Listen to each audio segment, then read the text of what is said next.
जय हिंद साथियों, आप सभी का स्वागत करता हूं आप सभी के अपने चैनल स्मार्ट स्टडी डीएस पर। साथियों, आज के इस सेशन में हम लोग यूपीएसआई की पहली क्लास देख रहे हैं और इस पहली क्लास में आपके हिंदी और जीके के क्वेश्चंस होंगे।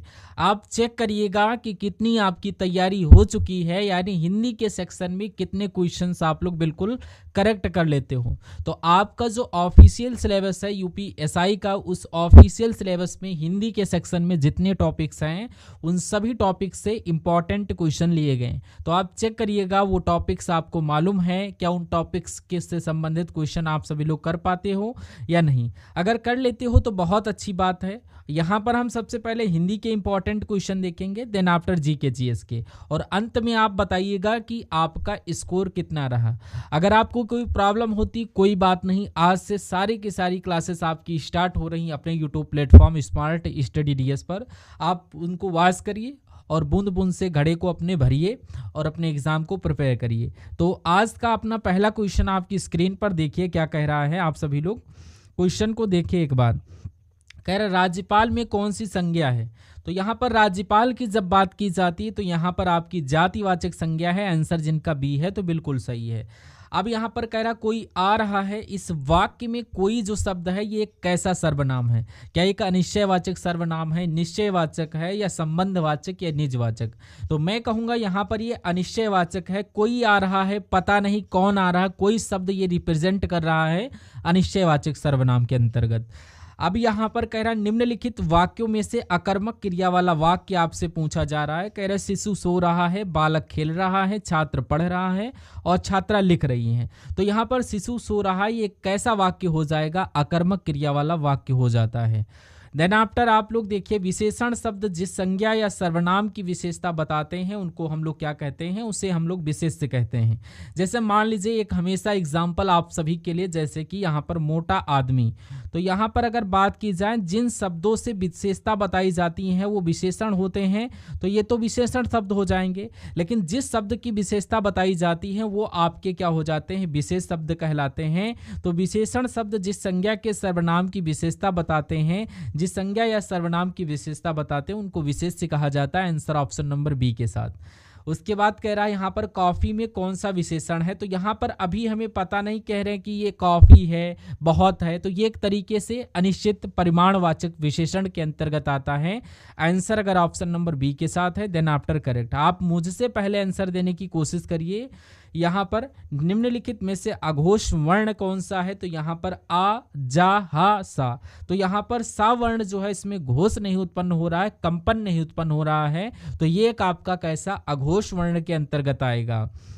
नेक्स्ट नंबर का क्वेश्चन आप सभी के स्क्रीन पर कह रहा है यहाँ पर निम्नलिखित में से कौन सा वर्ण उच्चारण की दृष्टि से दंत नहीं है। तो निम्नलिखित में से कौन सा वर्ण उच्चारण की दृष्टि से दंत नहीं है। तो दंत की जब बात करें तो ता दंत वर्ण है, ना भी है और दा भी है। लेकिन चा की बात की जाए तो ये दंत वर्ण के अंतर्गत नहीं आता है। ये उच्चारण किसके अंतर्गत आता है ये आप सभी से कमेंट बॉक्स में आंसर चाहूँगा। कह रहा वह लाचार है क्यों, क्योंकि वह अंधा है। इस वाक्य में कौन सा अव्यय है, संकेतवाचक है, कारण है। तो वो कारण भी बताया जा सकता कि वो लाचार है, इसका कारण क्या, क्योंकि वो अंधा है। तो इसमें यहाँ पर कारणवाचक अव्यय हो जाएगा। आंसर ऑप्शन नंबर बी के साथ। मैं कह सकता हूं भाइयों कि यहाँ पर आपके हिंदी के क्वेश्चन जो आपके यूपीएसआई में आएंगे तो वो आपके पूरे के पूरे यहाँ पर 40 क्वेश्चन आते हैं और तैयारी इतनी आपकी होगी कि 40/40 आप सभी लोग कर पाओ। यानी हिंदी की तो इतनी तैयारी आप सभी की हो जाएगी कि यहाँ पर 40 में 40 आप लोग नंबर लाएंगे, क्योंकि लोगों ने किए हैं पिछली बैकवर्ड भर्ती में 38-39 क्वेश्चन तक किए हैं। तो आप हिंदी को इतना मजबूत बनाइए कि 40/40 आपके आ जाए। और रीजनिंग को बहुत अच्छे तरीके से कवर अप करवाएंगे। एक एक पॉइंट इजी टू हार्ड की तरफ हम लोग बात करेंगे। तो यहाँ पर अगर आपसे पूछा जाए वधु का बहुवचन क्या होगा, तो वधु का बहुवचन यहाँ पर ये आपका बड़े ऊ की मात्रा नहीं, ये छोटी ऊ की मात्रा आ जाएंगी, यानी कि वधुएं। ऑप्शन नंबर सी आपका करेक्ट हो जाता है। निम्नलिखित में से स्त्रीलिंग कौन सा है बताइए। किन्नर पुल्लिंग शब्द है, अहिंसा एक स्त्रीलिंग शब्द है, तो यहाँ पर आंसर ऑप्शन नंबर बी के साथ अगर देर हो तो बिल्कुल करेक्ट हो जाता है। कह रहा है निम्नलिखित में से किस वाक्य में भविष्य काल की बात की जा रही। मैं आपकी प्रतीक्षा करूंगा, मैंने एक पेड़ काट लिया, मैं पुस्तक पढ़ने वाला था, मैं आपका आभारी हूँ। तो यहाँ पर गा गी अगर कहीं पर आ जाए तो वो भविष्य वाला काल होगा, राइट आंसर ए के साथ। कह रहा खेत का सही तत्सम शब्द आपसे पूछा जा रहा है, तो खेत को तत्सम में हम लोग क्षेत्र कहते हैं, आंसर ऑप्शन नंबर बी के साथ। नेक्स्ट नंबर का क्वेश्चन कह रहा है शुद्ध वर्तनी आप सभी लोग बताइए इनमें से कौन सा शुद्ध वर्तनी है। तो यहाँ पर जैसे यहाँ पर लिखा गया है ऊपरी लिखित, यहाँ पर लिखा गया है, ये तीन गलत हैं। तो ऊपर लिखित ये आपका जैसे ऑप्शन नंबर डी में लिखा गया है ऐसे लिखा जाता है। अब बहाव शब्द में प्रत्यय आपसे पूछ रहा है। अब यहाँ पर अंत यानी आव, आओ आपका ऑप्शन नंबर सी में लिखा हुआ है, जिनका आंसर ऑप्शन नंबर सी के साथ उनका करेक्ट हो जाता है। 19 शब्द में उपसर्ग आपसे पूछा जा रहा है, तो ये उपसर्ग आपका यहाँ पर उत नहीं होगा, उन होगा, right answer option number C के साथ जाना चाहिए। और आज हम लोग बात करेंगे यहाँ पर इस यूपीएसआई के इम्पॉर्टेंट टॉपिक जो कि कवरअप करवा जा रहे हैं, तो आप सभी लोग इसको वॉच करते रहिए। और चैनल पर नए विजिट कर रहे हैं तो मेरे साथियों इसको सब्सक्राइब कर लीजिए, आपकी जीरो तैयारी है, कोई दिक्कत नहीं है, बूंद बूंद से घड़े को भरते हैं हम सभी लोग। तो यहाँ पर आज का ये पहला सेशन आप सभी के लिए है, इसको वॉच करिए और डे बाय डे आपको जितने भी सेशन प्रोवाइड करवाए जाएँ वॉच करिए, अपनी तैयारी को बेहतर बनाइए। तो आप सभी को यहाँ पर क्या करना है, चैनल को सब्सक्राइब कर देना। अब यहाँ पर पुष्कर का अर्थ आपसे पूछा जा रहा है इन दिस क्वेश्चन में, तो आप सभी लोग क्या बताओगे, पुष्कर क्या एक नदी का नाम है या मूसक है। तो ये पुष्कर का यहाँ पर कहीं ना कहीं पर्यायवाची सरोवर हो जाता है, आप सभी लोग ध्यान रखिएगा। अगर यहाँ पर जटिल का अर्थ आपसे पूछे तो बताइए। और अभी तक इस वीडियो को लाइक नहीं किया है तो इसको लाइक कर दीजिए और कमेंट सेक्शन में एक बार अपना नाम और पता बताइए कि कहाँ से आप सभी लोग ये इस वीडियो को वॉच कर रहे हैं। और हमारे चैनल पर नए हैं तो इसको ज़रूर सब्सक्राइब कर लीजिए, क्योंकि अब आपके तैयारी में उतर चुका हूं, तो आपकी इस सिलेक्शन के लिए पूरा हम लोग घड़ा भरकर बाहर निकलेंगे। और ये एक ऐसी जॉब है जिसके इक्वल कोई जॉब नहीं होती है। इसके जो स्टार आपके कंधे पर लगेंगे वो आपका अलग ही भौकाल होगा, यूपीएसआई अलग ही जज्बा है। तो इसलिए इस बार आपको इतनी मेहनत होनी चाहिए, करवानी होगी हमें, कि आप भी कहेंगे कि कौन आपका टीचर है, कि कौन इसकी तैयारी करवा रहा है, क्योंकि ज़्यादा से ज़्यादा आप सभी लोग सिलेक्शन लेकर आएँ। तो यहाँ पर जैसे जितना पढ़ाया जाए उतना आप लोग आराम से पढ़ते जाइएगा विदाउट किसी प्रॉब्लम। अब जटिल का अर्थ जब आपसे पूछ रहा है तो जटिल का अर्थ व्यर्थ नहीं होता है, पेचीदा कह सकते हैं, असंभव और गंदा भी नहीं कह सकते हैं। उसके बाद यहाँ पर अगर आपसे पूछा जाए गाढ़ा का विलोम क्या होता, पतला, आंसर जिनका ऑप्शन नंबर ए के साथ है तो बिल्कुल सही है। अब यहाँ पर कह रहा दिए गए विकल्पों में उपार्जित का विद्यार्थी यानी कि यहाँ पर शब्द चुनिए। तो ये आपका जो उपार्जित है अनुपार्जित के साथ, जिनका right answer option number C के साथ बिल्कुल करेक्ट हो जाता है। कह रहा है यहाँ पर चुनाव क्षेत्रों का पुनः क्या किया जाना चाहिए, तो यहाँ पर आपका पुनः क्या किया जाना चाहिए, तो यहाँ पर परिग्रहण करना चाहिए या परिक्षरण करना चाहिए या परिरक्षण या परिसीमन। तो यहाँ पर मैं कह सकता हूँ परिसीमन किया जाना चाहिए, ये आपका यहाँ पर आना चाहिए, आंसर ऑप्शन नंबर डी के साथ। कह रहा चोटी का पसीना एड़ी तक आना, इस कहावत का अर्थ आपको बताना है कूदना, प्रतिदिन कसरत करना, दौड़ना, कड़ा परिश्रम करना। तो कड़ा परिश्रम करने को हम लोग कहते हैं चोटी का पसीना एड़ी तक लाना। लाल पीला होना, इस मुहावरे का मतलब क्या होता है, बहुत गुस्सा आना, बिल्कुल क्रोध आना, यही तो इसका मतलब होता है लाल पीला होने का। देन आफ्टर देखिए आप लोग काउंट करिए कि कितने क्वेश्चन आप सभी के एकदम राइट हो रहे हैं। अभी तो हिंदी के क्वेश्चन चल रहे हैं। दिए गए विकल्पों में से पुल्लिंग शब्द के बारे में आपको बताना है कि पुल्लिंग शब्द इसमें से कौन है, तेजस्वी या तपस्विनी, हंसनी या परोपकारिणी। तो ये तीनों तो स्त्रीलिंग शब्द है, ऑप्शन ए वाला शब्द आपको पुल्लिंग शब्द हो जाएगा। कह रहा जिसका इलाज ना हो सके उसके लिए एक शब्द क्या होगा, असाध्य, दुस्साध्य, साधनहीन या शर्मसार। तो यहाँ पर जिसका इलाज ना हो जाए उसे हम लोग असाध्य कहते हैं, right answer option number A के साथ। कह रहा है यहाँ पर मनोहर शब्द में संधि आपको बताना कौन सा हो गया। अगर हम लोग मनाधन हर की बात करें तो इसकी संधि विच्छेद हो जाएगा और यहाँ पर विसर्ग संधि है, right answer option number B के साथ जाना चाहिए। अगर आपसे पूछा जाए यहाँ पर किस समास में पहला पद संख्यावाचक होता है? इंपॉर्टेंट क्वेश्चन है, इसमें आप सभी लोग डाउट में रहते हैं। तो ये क्वेश्चन जब आ जाए कि किस समास में पहला पद संख्यावाचक होता है तो मुझे बताइए। तो यहाँ पर अव्ययी भाव समास में पहला पद क्या होता है? यह आपका अनु भी हो सकता है, प्रति भी हो सकता है, और यथा भी हो सकता है, और बड़ा आ भी आ सकता है। तो यहाँ पर अगर द्विगु समास की बात करें तो पहला पद संख्यावाचक, चौराहा, तिराहा, त्रिभुवन, ये सभी यहाँ पर इसके आपके उदाहरण हो जाते हैं। अब विस्मय का स्थायी भाव किस रस में होता है? तो ये आपका अद्भुत के साथ जाएगा, राइट आंसर सी के साथ। कह रहा हनुमान की पूंछ में लगन न पाई आग, लंका सगरी जल गई, गए निशाचर भाग। इस उक्त में कौन सा अलंकार है? ये बात आपकी बढ़ा चढ़ाकर कही गई है। तो जब जिन पंक्तियों में बढ़ा चढ़ाकर बात की जाए तो उन पंक्तियों को वहां पर अतिशयोक्त अलंकार होता है। अब यहाँ पर कह रहा मंगल भवन अमंगल हारी, द्रवहु सो दशरथ अजर बिहारी। तो इसमें से छंद आपसे पूछा जा रहा है, तो छंद आपको बताना है कि कौन सा यहाँ पर छंद आएगा। तो इंपॉर्टेंट है आपके एग्जाम के पॉइंट ऑफ व्यू से। तो छंद बताइए यहाँ पर क्या आएगा, तो आप सभी लोग बताइए। तो यहाँ पर आपसे छंद पूछा जा रहा है, तो उसके लिए यहाँ पर मात्राएं काउंट करना पड़ेंगी। यहाँ पर अब 1 2 3 4 5 6 7 8 9 10 11 12 13 14 15 16, तो 16 मात्राएं होती हैं। तो यहाँ पर 16 जब मात्राएं होती तो वहाँ पर चौपाई छंद होता है। आंसर ऑप्शन नंबर बी के साथ। निम्नलिखित में से कौन सा शब्द सूर्य के पर्यायवाची का नहीं है? प्रभाकर सूर्य का पर्यायवाची है, विभाकर नहीं है, दिनकर है, और दिनेश है। जो विभाकर होगा इस सूर्य का पर्यायवाची नहीं होगा। जब नहीं है तो यही आपका राइट आंसर हो जाता है। कह रहा निम्नलिखित में से एक लहर का पर्यायवाची नहीं है। जब लहर की पर्यायवाची यानी कि लहर, तरंग, तरंग मतलब लहर, यानी कि ये लहर का पर्यायवाची हो जाता है। और ये आपका हिलोर भी ये आपका लहर का पर्यायवाची होता है, लेकिन दुकुल ये नहीं होता है। तो आंसर ऑप्शन नंबर बी के साथ जाएगा। निम्नलिखित विकल्पों में से अनेकार्थी शब्द का चयन कीजिए, यानी कि अनेकार्थी शब्द के बारे में बात हो रही है। तो अंग एक आपका अनेकार्थी शब्द है। कह रहा मैं आपकी श्रद्धा करता हूँ, इस वाक्य में शुद्ध वाक्य बताना है। मैं आपका श्रद्धा करता हूँ, गलत। मैं आप पर श्रद्धा करता हूँ, तो ये आपका मैं आप पर श्रद्धा रखता हूँ, जब रखता हूँ तो ये करेक्ट हो जाता है ऑप्शन नंबर सी के साथ।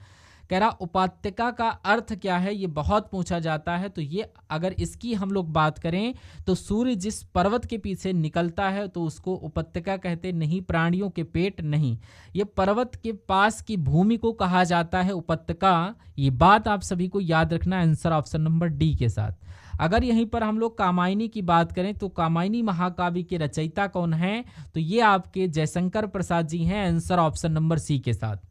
कह रहा सुमित्रानंदन पंत को किस कृति पर ज्ञानपीठ पुरस्कार प्राप्त हुआ? तो चिदंबरा के लिए इनको ज्ञानपीठ पुरस्कार प्राप्त हुआ। Right answer option number D के साथ। कह रहा शरीर की सबसे बड़ी ग्रंथि कौन सी होती है? अब जीके जीएस आपके सामने से चलेगी और बहुत ही आराम से आप सभी लोग इन सभी क्वेश्चंस को देखिए। अब कह रहा शरीर की सबसे बड़ी कौन सी ग्रंथि होती है? तो यकृत हो जाती है। अगर यहीं पर पूछ ले अमेरिका के राष्ट्रपति का कार्यकाल कितना होता है? 4 वर्ष का होता है, यानी कि right answer option number C के साथ। कह रहा पंचायती राज व्यवस्था का गठन किस समिति पर किया गया? तो अब आप सभी को काउंट करना है कि जीका का स्कोर कितना बन रहा है, हिंदी का स्कोर कितना बन रहा है, एक बार बताइए कमेंट बॉक्स में। अब पंचायती राज व्यवस्था का जो गठन किया गया बलवंत राय मेहता समिति के सलाह पर किया गया था। आंसर ऑप्शन नंबर ए के साथ। संघ की राज्य भाषा को भारतीय संविधान के किस अनुच्छेद में दर्शाया गया है? तो अनुच्छेद 343 इस क्वेश्चन का आपका बिल्कुल राइट आंसर हो जाएगा। संघ की राज्य भाषा को अनुच्छेद 343 में दर्शाया गया। निम्नलिखित में से दक्षिण अफ्रीका की राजधानी आपसे पूछी जा रही है। तो यहाँ पर जो प्रिटोरिया है ये दक्षिण अफ्रीका की ही राजधानी है। उसके बाद उत्तर प्रदेश में उजाला योजना की शुरुआत किस जिले में की गई थी? तो ये आपका बलिया में की गई थी। बलिया आपके क्वेश्चन का बिल्कुल राइट आंसर हो जाता है। कह रहा कलपक्कम परमाणु रिएक्टर कहाँ पर स्थित है? तो ये आपका तमिलनाडु में स्थित है।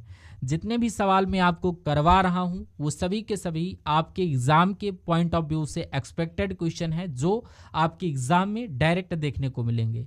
तो इसलिए इस क्लास को हल्के में मत लीजिएगा और हमारे चैनल स्मार्ट स्टडी डीएस पर जितनी भी क्लासेस आएँ बहुत ही ध्यान से देखिएगा। इन सभी क्लासेस के माध्यम से आपका सिलेक्शन निश्चित है एकदम।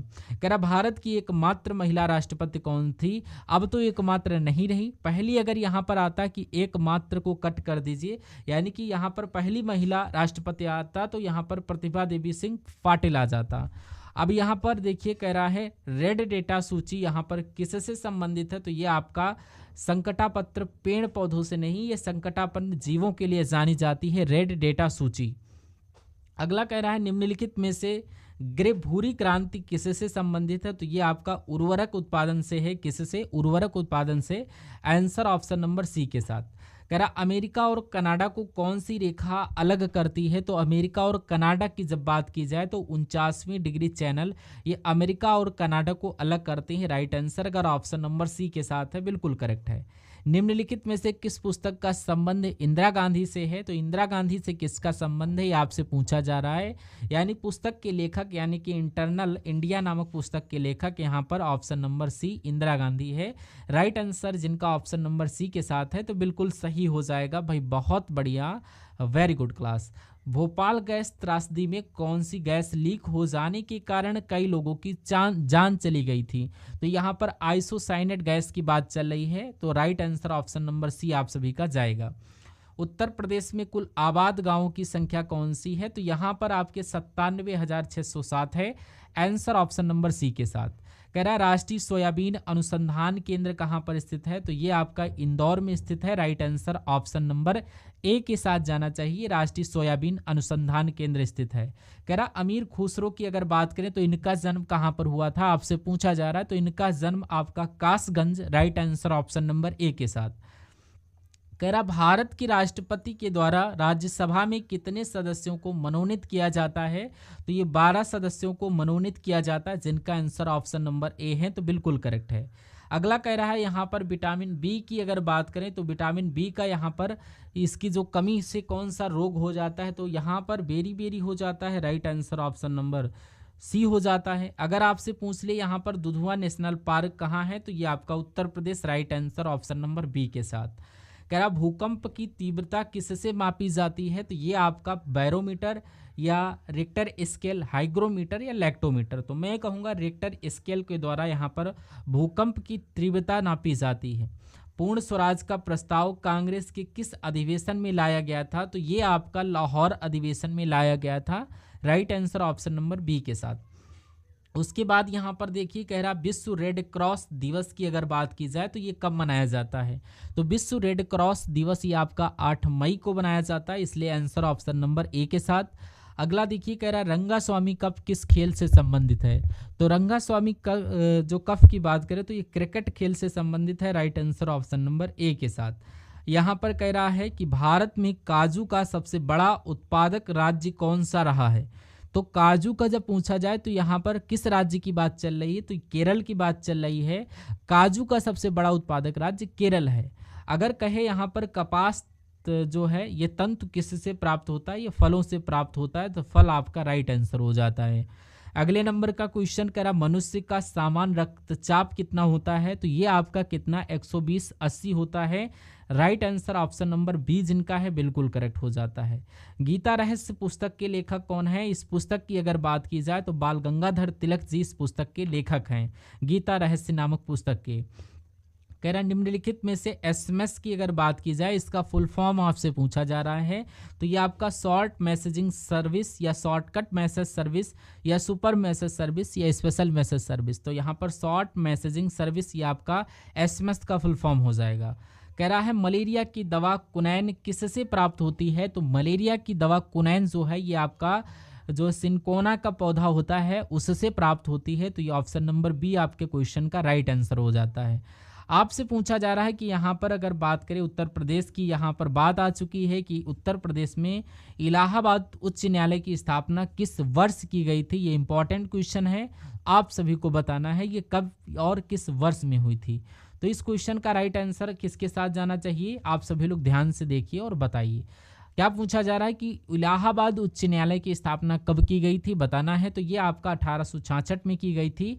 Right answer option number B के साथ। अब यहाँ पर कह रहा है निम्नलिखित में से नरौरा नाभिकीय संयंत्र कहाँ पर स्थित है, ये आपका उत्तर प्रदेश में है।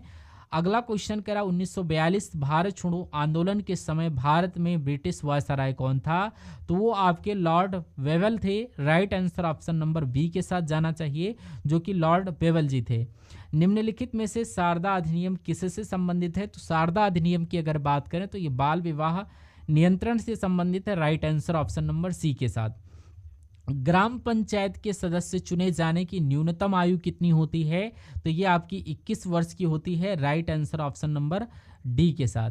अगला देखिए यहाँ पर कह रहा भारत के संविधान में नागरिकता को किस भाग में दर्शाया गया है, तो ये आपका भाग 2 में दर्शाया गया है। और कौन से अनुच्छेद में दर्शाया गया है, ये अगर आपसे पूछा जाए तो कमेंट बॉक्स में बताइए आप सभी ले। तेलंगाना भारत का कौन सा राज्य बना था, तो ये आपका 29वां राज्य बना था। लेकिन अभी अगर राज्यों की बात करें तो यहाँ पर 28 राज्य हैं और यहाँ पर 8 केंद्र शासित प्रदेश हैं। अगर आपसे पूछ ले कि क्षेत्रफल की दृष्टि से दूसरा सबसे बड़ा देश से कौन सा है, तो ये आपसे पूछा जा रहा है। तो इसका आंसर आप सभी को कमेंट सेक्शन में बताना है कि इसका क्या आंसर हो सकता है। तो ये वीडियो आपको कैसी लगी, इस वीडियो को एक बार लाइक ज़रूर करिएगा। उसके अलावा मैं आपको बता देना चाहता हूँ, आपके लिए यहाँ पर जीके जीएस और करंट अफेयर सब कुछ आपको यहाँ पर कराया जा रहा है। आप सभी को यहाँ पर ये सेशन बहुत ही ध्यानपूर्वक देखना है। 2025 का पूरा करंट अफेयर आपको करवाएंगे और हम लोग अब मिलते हैं नेक्स्ट पार्ट में। तब तक के लिए यहाँ पर आप सभी लोग सेशन को देखिए और ध्यान से देखिए। कोई दिक्कत नहीं, अगर तैयारी आपकी ज़ीरो है नो प्रॉब्लम, बस सेशन को यहाँ पर देखते रहना। तो आप सभी को आज के लिए इतना ही। हम सभी लोग मिलते हैं नेक्स्ट पार्ट में। तब तक के लिए जय हिंद, वंदे मातरम साथियों। और इस वीडियो को लाइक करिएगा। उसके अलावा चैनल पर अगर नए हैं तो चैनल को सब्सक्राइब ज़रूर करिएगा और कमेंट बॉक्स में एक जय हिंद का नारा आप सभी लोग ज़रूर लगाइएगा। अब हम लोग मिलते हैं आने वाली वीडियो में। तब तक के लिए जय हिंद साथियों।